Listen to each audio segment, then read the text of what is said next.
na sa ay gi neex na ñëpp def ni nu magal Sëriñ Saaliw. waaw asalaamaaleykum wa rahmatullah mbokki waa àdduna waa Sénégal ñoo ngi leen di nuyu bu baax di leen ziyaara di leen màggal di leen jox seen yéeguwaay bu baax.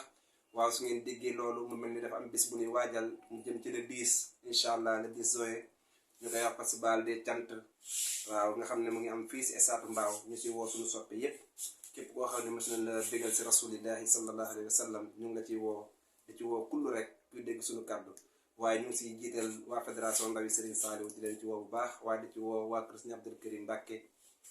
mu Serigne Fallou waaye di ci woo kullu ku nekk si ëtt bi rek tey dégg suñu kàddu yi ñëpp bàyyiwul kenn waaye di woo waa Touba Darou Salaam waa TDS waaye di ci woo bu baax suñu kilifa gi si Ahmadou Makhtar Dia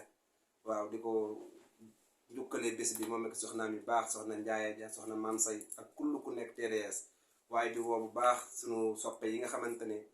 fu ñu tànt si yenente bi sallallahu alayhi wa sallam woo ñu si mu mel ni Baye Badara Mbeng ñoo ngi koy woo Serigne Mbaye Diagne Jegere ñoo ngi koy woo waaye di woo bu baax a baax suñu Baye Saliou Ndiaye te cité Pilitance kullu ku dégg suñu kàddu rek ñoo ngi lay woo mooy sa woote kon nag képp koo xam ne mos naa la bëggal si yenente bi naa lay jox rendez-vous le 10 incha allah.